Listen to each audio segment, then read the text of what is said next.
സാനി, നീ ഒരു കാര്യം മനസ്സിലാക്കേണ്ട കാര്യം എന്ന് വെച്ചാൽ, ഞാൻ നിന്റെ മുമ്പിൽ താഴ്ന്നു തന്നത് എന്റെ ഭാഗത്ത് മിസ്റ്റേക്ക് ഉള്ളതുകൊണ്ടല്ല. നീ ഞാൻ ഇമോഷണൽ ഒരുപാട് അറ്റാച്ച് ആയതുകൊണ്ടാണ്. എനിക്ക് നിന്നെ മറക്കാൻ പറ്റാത്തതുകൊണ്ടാണ്. അല്ലാണ്ട് നിന്റെ ഭാഗത്ത് ശരിയായതുകൊണ്ടല്ല.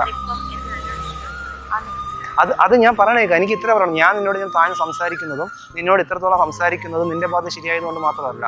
എനിക്ക് ഇമോഷണലി അറ്റാച്ച്ഡ് ആയതുകൊണ്ടാണ്. എനിക്ക് പറ്റുന്നില്ല, മനസ്സിലായില്ല. അതുകൊണ്ടാണ് നീ ബ്ലോക്ക് ചെയ്യാൻ പോലും ബ്ലോക്ക് മാറ്റി പറയാനുള്ള കാര്യം ആ ഒരു ഒറ്റ റീസൺ കൊണ്ടാണ്. പക്ഷെ എനിക്കിത് കൊണ്ടുപോകാൻ പറ്റൂല. എനിക്കത് പറ്റൂല.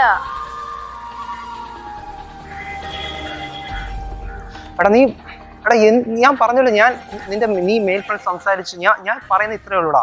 ഞാൻ ഇമോഷണലി അറ്റാച്ച്ഡ് ആയതുകൊണ്ടാണ്. ഞാൻ എത്ര ശ്രമിച്ചു നീ ബ്ലോക്ക് മാറ്റാൻ വേണ്ടി നിന്നോട് ഇങ്ങനെ കാല് പിടിച്ച് പറയുന്ന പോലും ഇമോഷണലി അറ്റാച്ച്ഡ് ആയതുകൊണ്ടാണ് നീ പറ്റി. മനസ്സിലായില്ലേ? ഉള്ളതാണ് പറയാം, നടക്കില്ല. നീ എത്ര ട്രൈ ചെയ്തിട്ടും നടക്കില്ല. നീ ദേഷ്യത്തിലാണെന്ന് മനസ്സിലായി. നീ വീട്ടിൽ പോയിട്ട് കുറച്ച് ആലോചിച്ചിട്ടോ. എന്ത് പറഞ്ഞാലും നിനക്ക് ഉടനെ ബ്ലോക്ക് ചെയ്യുക, ഇൻസ്റ്റാഗ്രാം ബ്ലോക്ക് ചെയ്യുക, ടെലിഗ്രാം ബ്ലോക്ക് ചെയ്യുക, വാട്സാപ്പ് ബ്ലോക്ക് ചെയ്യുക. നിനക്ക് ഗൂഗിൾ പേ വരെ എനിക്ക് ഇങ്ങനെ മെസ്സേജ് അയച്ചിട്ടുണ്ട്. ഗൂഗിൾ പേ വരാം. ഓക്കെ, അപ്പോൾ അത്രയും ഇമോഷണൽ അറ്റാച്ച്ഡ് ആയതുകൊണ്ടാണ്. എന്നിട്ട് നീ അത് മനസ്സിലാക്കാനുള്ള എന്റെ ഫീലിങ്സ് പോയടാ. നീ അതാലോചിക്കേ. ഫീലിങ്സ് പോയി. നീ പറഞ്ഞിട്ട് കാര്യമില്ല. ഫീലിങ്സ് പോയി? എന്ത് ഫീലിങ്സ് പോയി എന്നാ പറയുന്നത്? പണ്ടത്തെ ഇമോഷണലി അറ്റാച്ച്ഡ് മടുപ്പാണോ? ഈ മടുപ്പാണോ ഉദ്ദേശിക്കുന്നത്? ഒരു കാര്യം വെച്ചാൽ വേറെ നെഗറ്റീവ് വിചാരിക്കല്ലേ. അല്ല, ഈ മടുപ്പെന്ന് പറഞ്ഞ സാധനം ഈ കല്യാണം കഴിഞ്ഞാലും ഒരാളെ ഇഷ്ടപ്പെട്ട് ജീവിതം മുന്നോട്ട് പോകുമ്പോൾ മടുപ്പ് നീ അവിടെ ഉപേക്ഷിച്ചിട്ട് പോകും. എനിക്ക് നിന്നോട് എന്തോ പെട്ടെന്ന് മടുപ്പ്.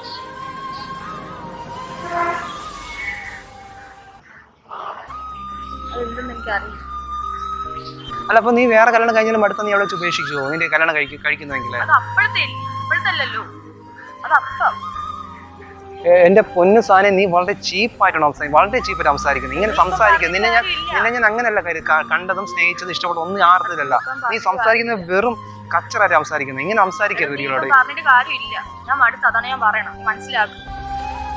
ഞാനിപ്പോ ഇങ്ങനെ കൊണ്ടുപോകണമെങ്കിൽ മാരേജ് ആകുമ്പോൾ മാരീഡ് ആകുമ്പോൾ ഞാൻ അവസ്ഥ ആലോചിച്ച് നോക്കിയിട്ട് അതുകൊണ്ടാണ് പറയുന്നത്. ഇപ്പോഴേ ആലോചിക്കും. അല്ല, നീ മടുപ്പൊക്കെ നീ കണ്ടിന്യൂ ചെയ്യണ്ട. അതൊക്കെയാണ്, അങ്ങനെ വലിയ പിടിച്ച് കണ്ടിന്യൂ ചെയ്യേണ്ട കാര്യമില്ല. പക്ഷെ നീ പറഞ്ഞ രീതി, നീ പറഞ്ഞ ടോണും അത് ശരിയല്ല കേട്ടോ. ഓക്കെ, നീ പിന്നീട് ആലോചിക്കുമ്പോൾ എപ്പോഴും നീ ഇതിന്റെ പേരിൽ റിഗ്രറ്റ് ചെയ്യും. ആലോചിക്കില്ല.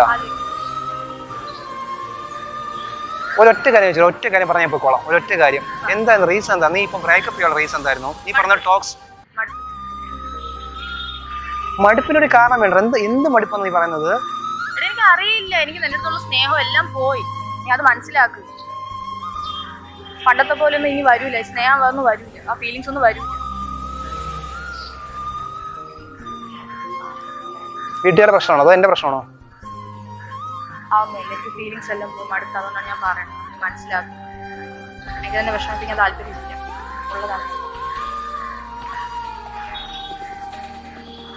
ഞാൻ ഇവിടെ വരുന്നൊരു പ്രതീക്ഷ ഉണ്ടായിരുന്നു സാനിയ. നീ ഇപ്പൊ ഞാൻ ജസ്റ്റ് നിന്നോട് കാര്യം പറയാൻ നമുക്ക് മനസ്സിലാക്കാൻ പറ്റുന്ന ഒരു വിശ്വാസം ഉണ്ടായിരുന്നു. നിന്റെ അത്ര വിശ്വാസം ഞാൻ അർപ്പിച്ചിരുന്നു. എന്തായാലും ഇപ്പൊ എനിക്ക് മനസ്സിലായി നീ വളരെ ചീപ്പായിട്ട് സംസാരിക്കുന്നതെന്ന്. വേറെ ഒന്നും പറയാനില്ല. ഓക്കേടാ.